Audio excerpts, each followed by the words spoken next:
Bonjour peuple de Dieu, que le Seigneur vous bénisse. Nous voulons ici partager la parole de Dieu pour cette semaine. C'est le pasteur Jérémie, plus connu sous le nom de pasteur Loïc. Alors avant que nous ne commencions, puissions nous recueillir dans la prière pour recommander ces moments au nom de Jésus-Christ.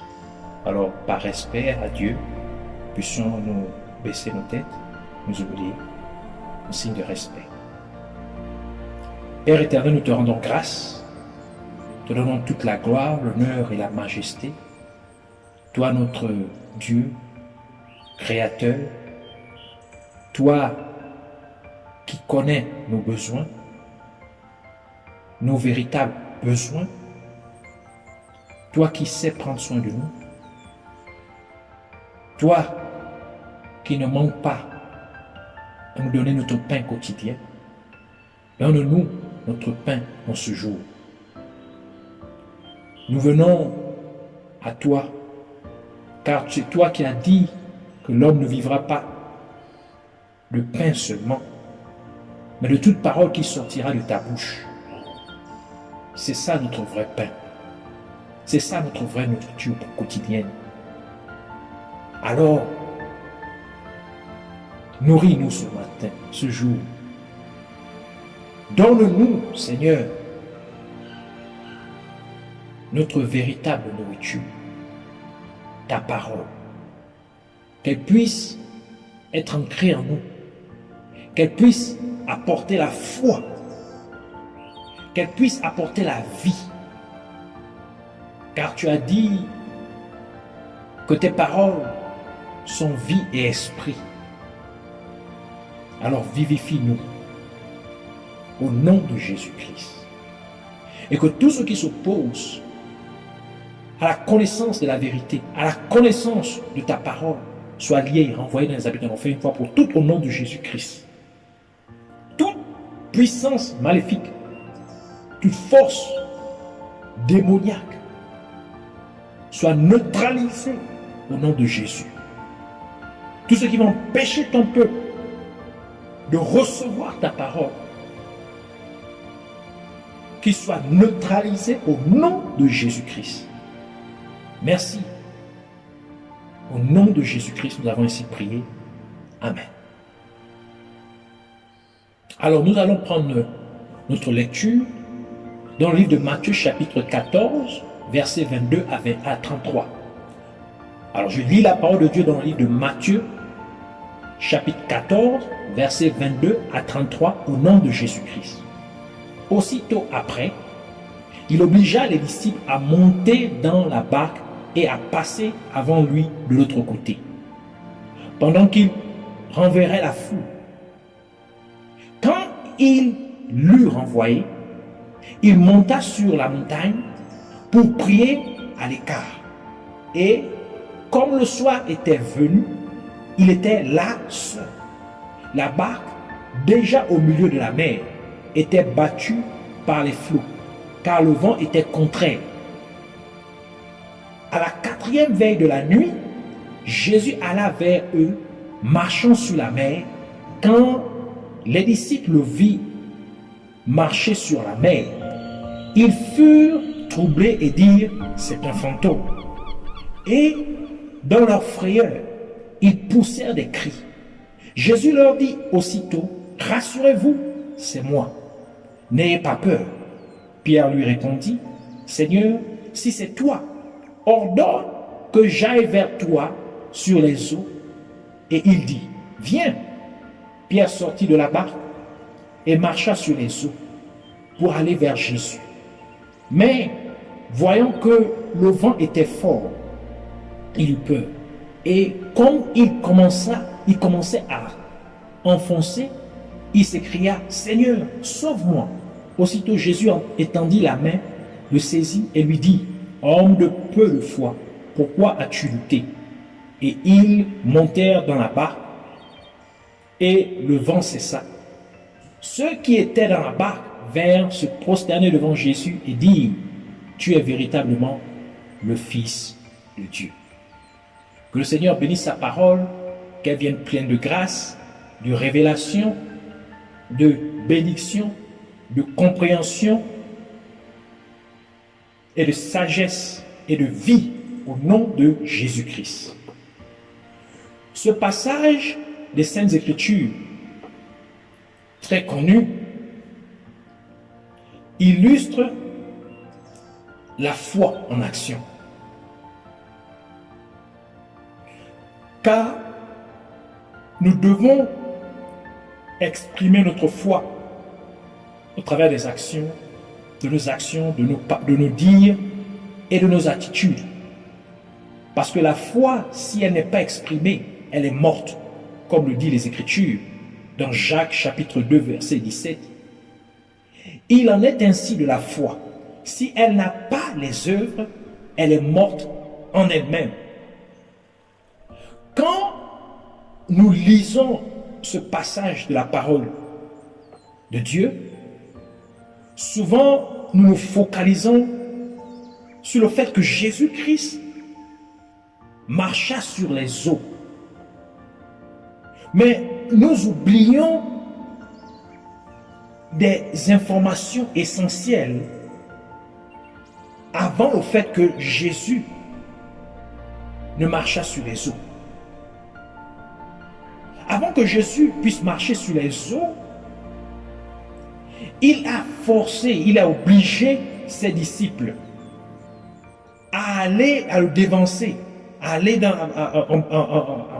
en bateau, à le dévancer pour aller de l'autre côté de la mer. Ça, ce sont des gens qui étaient dans son cercle restreint. C'est-à-dire des gens qui étaient très proches de lui. Des gens qui étaient avec lui tous les jours. Et ce sont de telles personnes que Jésus a dû se séparer d'eux.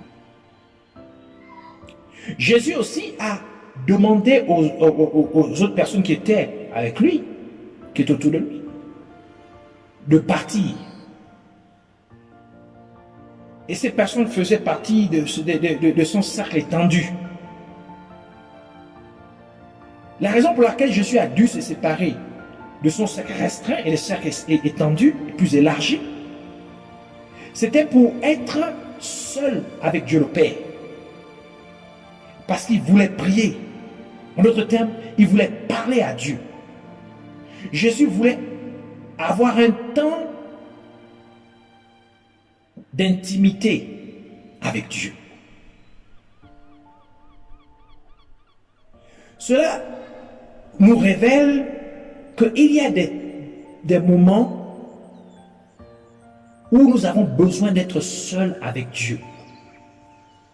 Où nous avons c'est un temps où seulement Dieu et nous. Entre seulement Dieu et nous. C'est des moments où nous avons besoin de nous séparer des gens autour de nous. Cela inclut des gens vraiment proches. Même nos époux ou épouses, ou nos enfants et nos enfants. Et deux fois, nous devons les obliger poliment de nous laisser seuls, afin que nous passions des temps d'intimité avec Dieu. De tels moments d'intimité ont pour but d'avoir une interaction intense avec Dieu. C'est un temps où rien d'autre ne compte, mais Dieu. C'est un temps où nous sommes entièrement focalisés, tout autour de nous, tout ce qui est en nous est entièrement focalisé à Dieu. Comme le dit sa parole dans Luc chapitre 10, verset 27, la première partie, il dit: tu aimeras le Seigneur ton Dieu de tout ton cœur, de toute ton âme, de toute ta force et de toute ta pensée. Donc tout ce qui est en toi est focalisé, est complètement concentré à Dieu. C'est exactement ce que Moïse fit lorsqu'il était pendant 40 jours et 40 nuits au mont Sinaï, sans manger et sans boire. Exode chapitre 34 verset 28 dit ceci: Moïse fut là avec l'Éternel 40 jours et 40 nuits. Il ne mangea point de pain et il ne but point d'eau. Et l'Éternel écrivit sur les tables les paroles de l'alliance, les 10 paroles. Alors, Moïse était tellement, tout ce qui était en lui était tellement focalisé en Dieu que ses besoins naturels, ses besoins de base, essentiels à sa survie physique, avaient perdu leur sens. Donc, il était vraiment imprégné de la réalité spirituelle.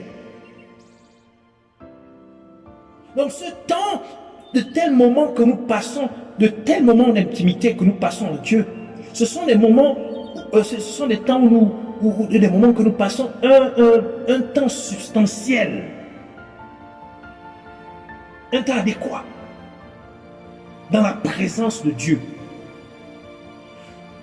par lequel les réalités spirituelles deviennent tellement tangibles au point que la réalité spirituelle fusionne avec les réalités physiques.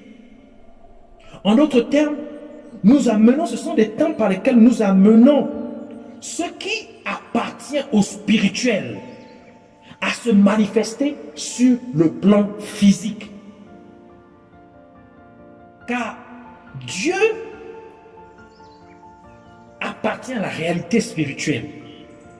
Et lorsque nous avons une interaction avec Dieu, cela est une activité spirituelle, comme le dit la parole de Dieu dans Jean chapitre 4 verset 24 qui dit: Dieu est esprit et il faut que ceux qui l'adorent en esprit et en vérité. Alors, lorsque nous arrivons à un tel point où notre interaction avec Dieu devient comme si nous avons une interaction avec un autre être humain, c'est là où nous avons amené les réalités, c'est-à-dire que nous avons amené les réalités spirituelles à fusionner, à se confondre avec les réalités physiques. C'est pourquoi Jésus pouvait marcher sur les eaux. Car lorsque quelqu'un marche sur les eaux, cela est au-delà des lois physiques, des lois physiques de la nature. Alors, à cet instant, qu'est-ce que Jésus a fait? Il a amené les réalités spirituelles à fusionner avec les réalités physiques. C'est pourquoi ses disciples, lorsqu'ils le virent marcher sur la mer, ils étaient troublés et ils pensaient que c'était un esprit. Je crois qu'ils ont dit, mais le verset 26 de Matthieu 14 que nous avons lu, il dit: quand les disciples le virent marcher sur la mer, ils furent troublés et ils dirent: c'est un fantôme. Et dans la frayeur, ils poussèrent des cris. Ils pensaient que c'était un esprit. Parce que marcher sur les eaux relève de la réalité spirituelle et non de la réalité physique. Alors pour que Jésus puisse venir à marcher sur les eaux, ça veut dire qu'il avait fusionné, il avait amené la réalité spirituelle, les réalités spirituelles à fusionner avec les réalités physiques. Nous devons aussi comprendre une chose. Je veux juste résumer que Jésus est parvenu à le faire, c'est dans le temps d'intimité qu'il a passé avec Dieu. Un temps où il a donné assez il a passé un temps adéquat dans la présence de Dieu, où tout en lui était complètement focalisé sur Dieu. Alors nous devons aussi prendre note le fait que Jésus n'a pas marché sur les eaux ou sur la mer pour impressionner les gens ou pour faire un spectacle. Jésus a marché sur les eaux parce qu'il n'y avait pas d'autre bateau à utiliser. Car il a demandé aux disciples de prendre le bateau qui était là, et les autres personnes, les multitudes de personnes qui étaient autour de lui, il leur a demandé aussi de partir. Donc certains ont pris tous ceux qui étaient là, ils sont partis, et il est resté seul, il est resté, et jusqu'à ce que la nuit soit tombée. Donc il n'y avait plus de transport. Donc il était un peu dit, on peut dire, marcher sur les eaux était un peu le seul moyen pour lui d'aller de l'autre côté. À ce moment-là, à ce moment précis. Cela veut nous faire savoir que l'expression où nous devons exprimer notre foi, non pas pour impressionner les autres ou pour faire un spectacle, mais nous exprimons notre foi parce que nous y sommes obligés. C'est parce que la situation sous la main demande à ce que nous puissions exprimer notre foi. Ce n'est pas pour impressionner les gens. Ce n'est pas pour épater le monde. Car la chrétienté n'est pas un spectacle. On n'est pas chrétien pour les autres ou pour les gens autour de nous. Mais nous sommes chrétiens parce que nous avons choisi de porter la nature divine de Dieu manifestée dans la personne de Jésus-Christ. Comme la parole de Dieu dit dans Galates chapitre 2 verset 20 qui dit « J'ai été crucifié avec Christ et si je vis, ce n'est plus moi qui vis, c'est Christ qui vit en moi. Si je vis maintenant dans la chair, je vis dans la foi au Fils de Dieu qui m'a aimé et qui s'est livré lui-même pour moi. » Alors, nous exprimons notre foi parce que c'est ce que nous sommes. C'est notre nature. C'est notre nouvelle vie, c'est notre nouveauté de vie, c'est notre nouveau moyen de vie. En Jésus-Christ, comme le Seigneur nous l'a dit dans Hébreux chapitre 10, verset 38, qui dit « Et mon juste vivra par la foi. Mais s'il se retire, mon âme ne prendra pas plaisir en lui. » Donc c'est notre nouvelle manière de vivre, par la foi. Les versets 24 et 25 de notre passage principal de l'Écriture, dans le chapitre 14 de Matthieu, du livre de Matthieu, dit que les vagues de la mer étaient battues par les flots et que le vent était contraire et soufflait était contraire à la direction que les disciples prenaient. Et c'est la même direction que Jésus-Christ a pris. Donc, les vagues ou la mer n'était pas calme, mais elle était bouillante. Elle est enragée. Et c'est dans de telles circonstances que Jésus-Christ décida de marcher sur les eaux. Sachant que le fait que le vent était contraire à la direction que Jésus-Christ avait pris, c'était une représentation des adversités que nous pouvons faire face, auxquelles nous pouvons faire face dans la vie. Et le fait que les eaux étaient vraiment tumultueuses est aussi une représentation des difficultés ou des problèmes dans lesquels nous pouvons nous retrouver dans la vie. Cela veut nous dire quoi?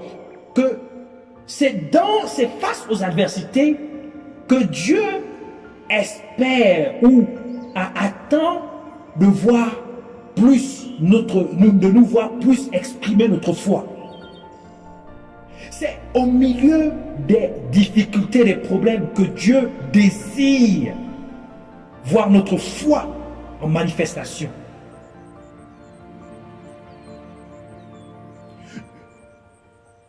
Mais les gens veulent parler ou agir avec foi seulement lorsque tout va bien dans leur vie.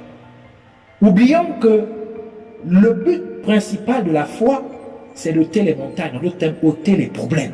Comme nous l'avons vu la semaine dernière dans Matthieu 21, chapitre 21, verset 21, qui dit ceci. Si Jésus dit ceci, si vous aviez la foi et que vous ne doutiez point, non seulement vous feriez ce qui était fait à ce figuier, mais quand vous diriez à cette montagne,